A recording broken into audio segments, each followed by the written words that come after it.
They say truth is the first casualty of war, a whisper silenced amidst the roar of conflict. But what if the deepest, most terrifying truth, a truth about America's very soul, is not lost, but violently revealed through the crucible of our most brutal internal strife? I confess, the vision came to me like a shard of ice piercing a placid lake, the horrifying escalation of political hatred culminating in the unthinkable, the assassination of a public voice, a figure like Charlie Kirk.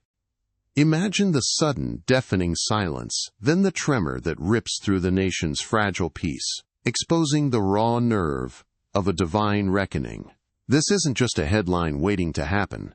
It's a dangerous prophecy, a hidden revelation from Jesus himself, channeled through the indomitable spirit of a man like Mel Gibson, demanding our attention. It speaks not merely of a nation's fate, but of our own eternal salvation. Are we prepared to face what it means? I confess, there are nights when the silence in my study feels heavier than any spoken word, when the flickering lamplight casts long, unsettling shadows that mirror the unease in my soul. I've walked many paths, faced many battles, both on screen and in my own turbulent life, but nothing quite prepares you for the chilling whisper that now permeates the very air we breathe. It's the question that gnaws, persistent and relentless. Where is God in all this chaos? We see the fault lines deepening, the bitter rhetoric echoing louder than any hymn, families fractured, friendships shattered, all under the relentless assault of ideology. A cold dread, a tangible fear, grips my heart as I watch the world around us, this nation I love, teetering on the precipice. Has the fabric of our society truly begun to unravel, thread by painful thread, revealing not just human failings but something far more profound and terrifying? The vision, when it came, wasn't a gentle revelation. It was a shard of ice, sharp and sudden, piercing the placid surface of my contemplation. It wasn't merely a fleeting thought, but an imprint, vivid and terrifying, of the unthinkable, political hatred, escalating, not to mere discord, but to the ultimate, tragic silence of a public voice, an assassination. The memory of that image still burns, a visceral question mark seared into my spirit. It wasn't a prediction for a newspaper headline, but a symbolic warning, a tremor from the depths, shaking the very foundations of what we believe to be stable. What does it mean when the very soul of a nation seems to rip itself apart, when the venom of division culminates in such a profound act of despair? The air grows thick, heavy with the scent of fear and the unspoken questions that haunt our collective consciousness. This isn't merely about the grim headlines or the endless political debates that consume our days. This is about something far more fundamental, something that touches the core of our shared humanity and our eternal destiny. How do we find solace? How do we grasp meaning when the darkness seems poised to swallow every flicker of light? Is there truly hope for us, for America, when the tide of malice and despair threatens to drown out the very possibility of redemption? This profound internal strife, this spiritual war waged within our borders, demands an answer that transcends human understanding. It forces us to confront an agonizing question. Can faith, true, unwavering faith, truly withstand this onslaught, or are we destined to crumble beneath the weight of our own escalating hatred? This is the central question, not just for a nation, but for every single soul grappling with the unfolding storm. Look around you, truly look. Beyond the flickering screens and the shouting headlines, can you feel it? The very air crackles with an almost palpable tension, a static charge of division that seeps into every corner of our lives. Families, once united by blood and laughter, now sit fractured across dinner tables, their bonds severed by invisible lines of ideology. Friendships, forged over years of shared memories, crumble into dust, undone by the relentless assault of political rhetoric. It's a silence more deafening than any argument, the quiet grief of connection lost, of understanding extinguished. A cold dread, like a winter fog, creeps into our hearts, whispering of a growing hatred, a dehumanization of the other that chills the very soul. Is this not a universal wound, this tearing apart of what once held us together, leaving us adrift in a sea of suspicion? And as this societal fabric frays, so too do the deeper questions emerge, unbidden and urgent, echoing in the quiet chambers of our minds. Where is God in all this chaos?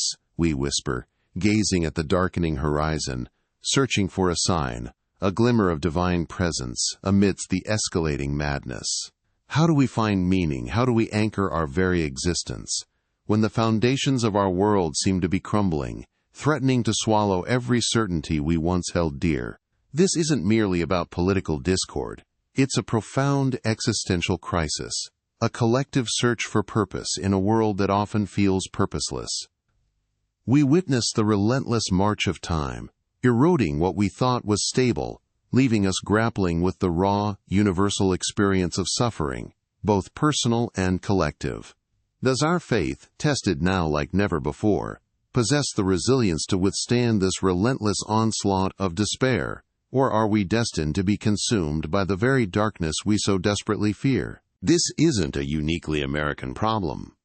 It is the ancient, universal struggle of the human soul writ large upon the global stage. It's the battle for truth in an age saturated with lies, the yearning for connection in a world pushing us further apart. The whispers of violence, once distant echoes, now feel chillingly close. A primal fear that transcends borders and cultures. We are all, in our own ways, facing the agonizing question, can genuine faith, that deep, unwavering trust in something greater than ourselves, truly stand firm against this relentless tide of malice and division? Or is humanity, in its collective blindness, hurtling towards a self-inflicted wound so profound it threatens to extinguish the very light of hope? This is the crossroads, not just for a nation, but for every beating heart wrestling with the unfolding storm. I confess I had seen the shadows gather, felt the creeping tendrils of dread, but nothing truly prepared me for the vision that pierced my quiet contemplation like a lightning bolt. It was an abrupt, terrifying flash, the image, stark and chilling, of political violence reaching its horrifying zenith, the assassination of a public voice, a figure like Charlie Kirk. The sudden, deafening silence that followed felt like a physical blow, reverberating through my very being. This wasn't a mundane prediction, but a potent, symbolic warning. A deep spiritual tremor that shook me to my marrow, leaving an indelible imprint. What would such a cataclysm mean? What divine message would be etched into such a tragedy? This image burned, not as a forecast, but as a visceral question mark, an urgent summons to seek answers beyond headlines, beyond human comprehension. I knew then, with unshakable certainty, I had to turn to the one whose spirit had always grappled with these impossible, agonizing questions.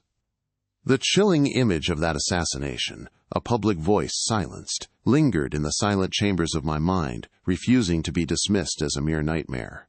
I found myself consumed, poring over news feeds, devouring political commentaries, sifting through historical accounts of nations fractured by internal strife. I sought patterns, explanations, any logical framework that could contain such a terrifying prophecy within the bounds of human understanding. Late nights blurred into early mornings, the sterile glow of my monitor reflecting the weary question in my eyes. The bitter taste of stale coffee, a constant companion. Every article, every expert opinion, every historical parallel I unearthed only seemed to underscore the futility of it all. The world offered diagnoses, but no cure. It painted vivid pictures of the problem, yet remained stubbornly silent on the path to peace. My initial attempts to rationalize, to intellectualize this profound dread, only served to amplify the gnawing unease, proving that the answers I sought lay far beyond the realm of human reason. In desperation, I reached out, engaging in countless conversations with friends, colleagues, even trusted spiritual advisors. We dissected the headlines, debated the ideologies, mourned the growing chasm between people. Each discussion, however well-intentioned, felt like stirring muddy water, only making the reflection cloudier. The air thickened with a shared sense of helplessness, the echoing rhetoric of the world outside seeping into every attempt at dialogue. Everyone had an opinion, a theory, a scapegoat, but no one, absolutely no one, offered a solace that truly resonated, a path that promised to mend the fractured soul of our nation. I felt the weight of their despair, mirroring my own, a heavy cloak that smothered the faintest flicker of hope. Were we truly so lost, so deafened by our own clamor and self-righteousness, that we could no longer hear the quiet truth, the universal lament of a people adrift without a compass? The exhaustion was profound, a spiritual weariness that settled deep in my bones. It was amidst this profound weariness, this stark realization of human inadequacy, that a deeper truth began to emerge, not as a thunderclap, but as a persistent, undeniable whisper. This wasn't merely a political crisis, nor a social breakdown. It was a spiritual battle, ancient and relentless, playing out on the grand stage of our nation. No amount of research, no eloquent argument, no clever strategy could mend the chasm that had opened in America's soul. The logical mind, with all its brilliant machinations, was utterly powerless against the forces at play. A cold knot tightened in my stomach, a recognition that the solutions I desperately sought lay beyond the grasp of earthly wisdom. My journey had led me to a precipice, forcing me to confront the humbling truth. I had exhausted every human avenue, and peace remained a distant, mocking echo.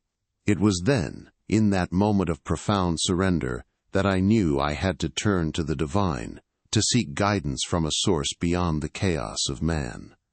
It was in the hushed sanctity of my own prayer, as the last, lingering tendrils of a dying sun bled across my study, painting the walls in hues of profound blood and shimmering gold, that I finally surrendered. The world outside, with its ceaseless clamor and the bitter taste of human despair, faded into a distant echo. I closed my eyes, seeking not answers from the earthly realm, but a deeper resonance, a truth that transcended the cacophony of man-made conflicts. And there, within the sacred expanse of my mind, a vision began to coalesce, not of another man, but of an archetype, a reflection of a seasoned mentor, whose eyes held the weary wisdom of countless ages, yet burned with an unyielding, fierce fire.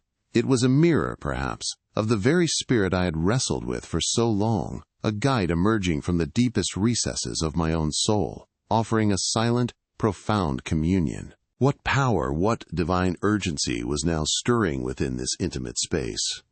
This wasn't a dream, but a waking revelation, a bridge between the mortal and the eternal. He didn't speak in words, not in the way our earthly tongues articulate, but rather through a profound communion of spirit, a guided reflection that effortlessly transcended the rigid confines of time and space. It was as if he, this archetypal version of myself, was leading me through the very cinematic landscapes of my own faith, a journey I thought I knew, yet now saw with astonishing clarity. We traversed the echoes of visceral suffering, the raw, unvarnished agony I've portrayed, and then the luminous promise of resurrection, a beacon that pierced even the deepest shadows. Every scene, every visceral emotion, every whisper of divine grace from those stories now felt amplified, imbued with a new, terrifying significance. He became the living vessel, the undeniable interpreter, through whom the raw, untamed truths of Jesus himself began to unfurl, not to condemn or to judge my past, but to illuminate, to prepare, to empower my spirit for what lay ahead. What depths of understanding were now being unlocked. The very air around me, or rather within the sacred chamber of my consciousness, grew dense with an almost palpable, holy urgency, thick with the scent of pine and ancient earth. The shift was undeniable, a profound transformation from the gnawing, questioning dread that had burdened my soul for so long. The narrative tone, once steeped in fearful inquiry, now began to morph, evolving into the solemn, powerful delivery of divine answers, truths that reverberated with the weight of eternity. It was a turning point, a definitive moment where the human struggle to comprehend finally gave way to a sacred, unwavering reception of eternal wisdom. This wasn't merely comfort, it was a profound spiritual rearmament, a preparation for battles far grander than any earthly conflict. Could I truly bear the weight of these truths, these revelations now pouring into the deepest crevices of my being, demanding not just belief but action, a fierce and unyielding commitment? The veil thinned, and I saw it with an undeniable clarity that chilled and enlightened me simultaneously. The political violence tearing at the heart of our nation is not merely human conflict, a squabble of ideologies, but the visible, festering manifestation of an ancient spiritual battle. This isn't just about red versus blue, it's about light against encroaching shadow, a struggle for the very soul of humanity.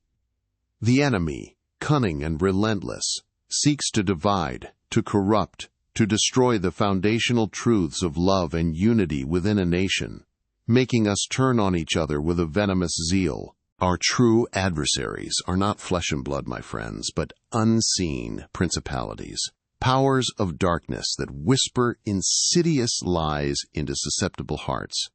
Therefore, we must arm ourselves not with worldly weapons or bitter rhetoric, but with fervent prayer, disciplined fasting, and the full gleaming armor of God. For the spiritual stakes are eternal, far outweighing any earthly skirmish. To stand for truth in an age drowning in deceit, to speak the name of Christ when the world clamors for comfort and compromise, is to invite the very wrath of that world upon your head. I've known it, felt its sting, and I confess, it can be a lonely, bruising path. Yet those who remain steadfast, those who bear witness to his light amidst the gathering gloom, will face persecution, just as he did. But understand this profound mystery. Their suffering is never in vain. It is a powerful testimony, a sacred seed planted for a future resurrection, a testament to unwavering faith. Every act of suffering, every profound loss, when offered with a willing heart to Christ, transcends its earthly pain. It becomes a purifying, refining sacrifice, drawing us closer to the very heart of God, transforming agony into an altar of redemptive power. In the midst of this turbulent storm, where the very foundations of our world seem to tremble, a question often echoes in the darkest corners of the human heart. Where is God in all this chaos? I've asked it myself, felt the raw ache of its unanswered plea. Yet the truth revealed is this: no evil, no act of violence, no human betrayal ever catches God by surprise. His divine foresight encompasses all. He permits certain events to unfold, not to endorse the darkness, but to orchestrate a greater, often invisible purpose, one that transcends our limited understanding.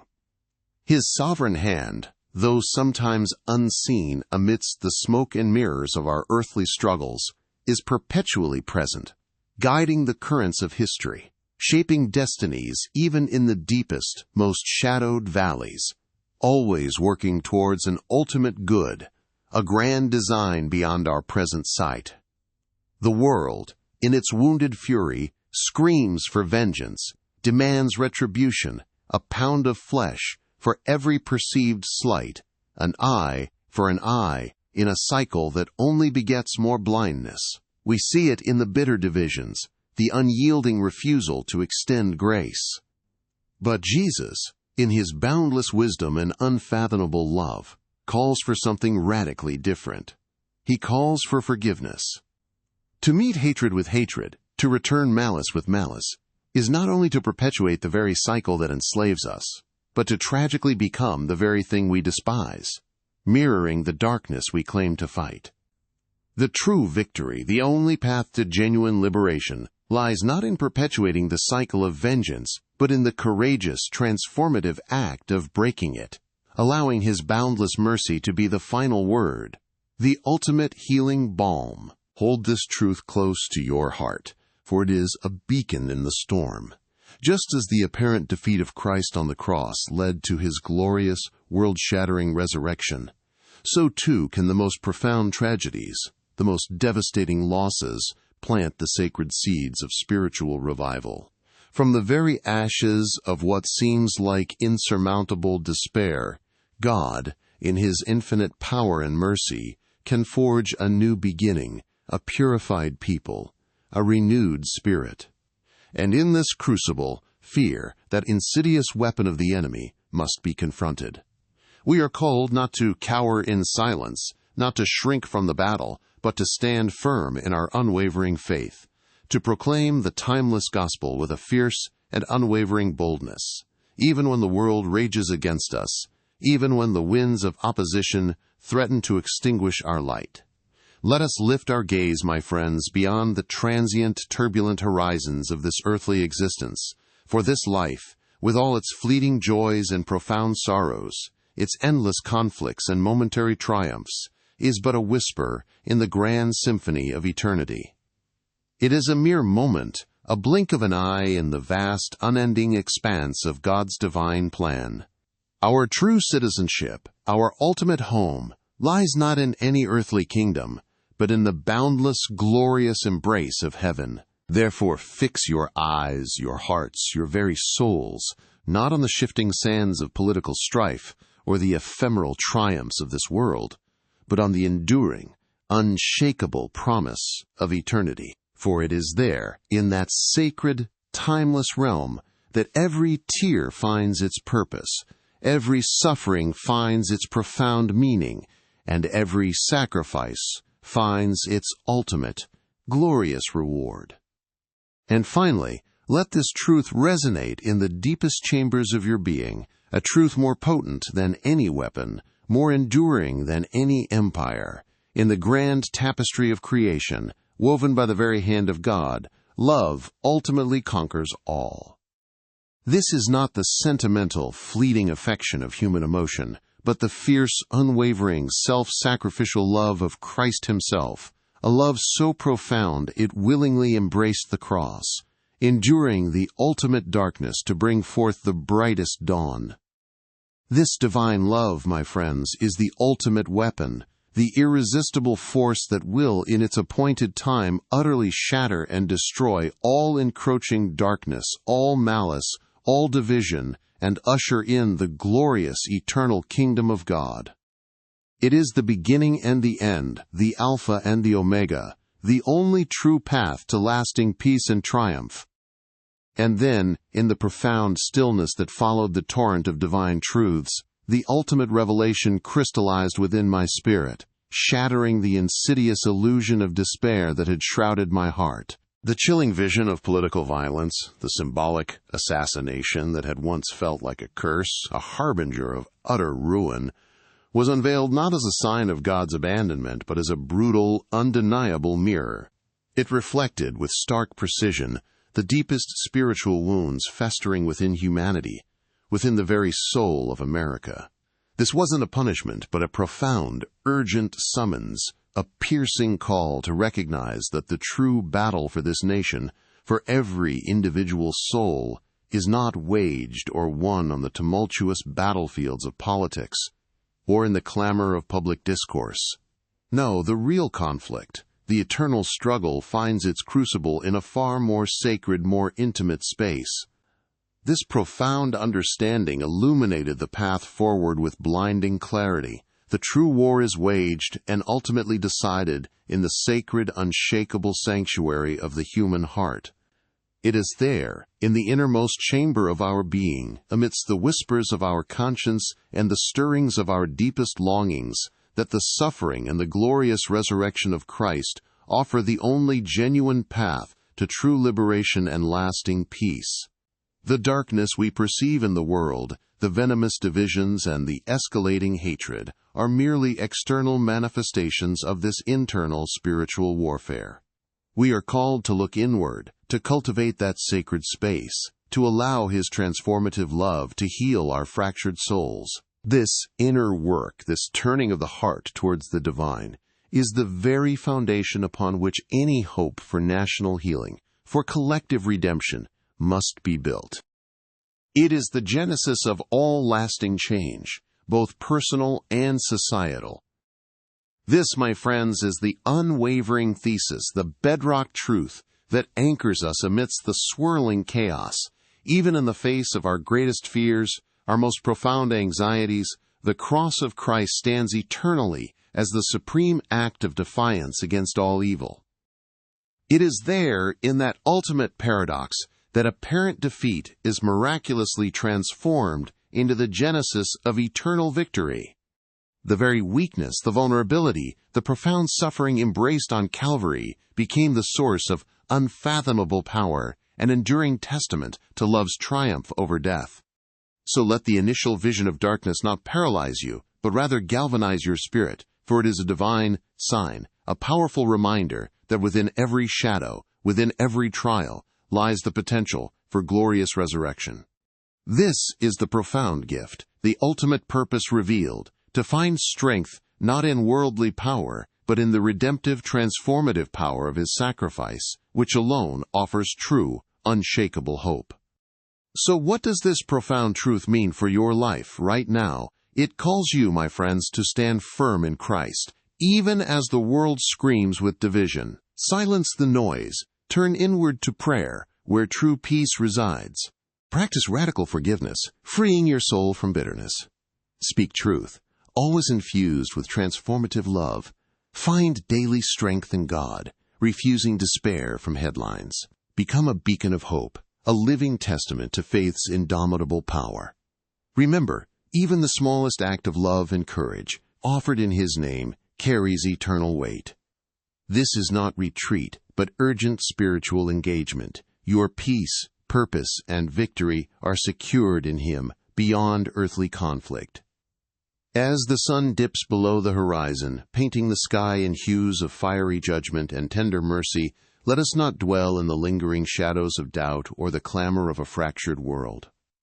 Instead, let your spirit rise above the fray, like an eagle soaring on the currents of grace, finding its sanctuary in the boundless expanse of God's unwavering love. Feel the quiet strength that settles deep within your bones, a peace that transcends all earthly understanding, born from the profound truth of His enduring presence. For even amidst the harshest storms, the internal landscape of your faith remains an unshakable fortress, a verdant garden where hope perpetually blooms. Let this revelation, this profound communion, be the compass that guides your days, reminding you that true purpose is found not in conquering the world, but in surrendering your heart to the one who has already conquered all. Carry this peace forward, a gentle whisper in a noisy world, a testament to the eternal dawn that breaks even after the longest night.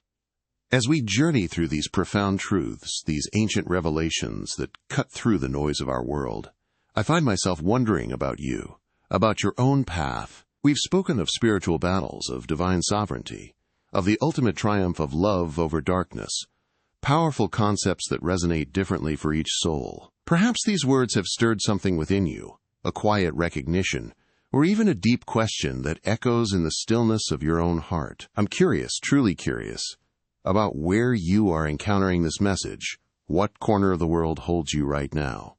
Where are you watching from, my friend? And as these thoughts settle, as the light of understanding or perhaps even a shadow of doubt crosses your mind, what time is it there, in your sacred space?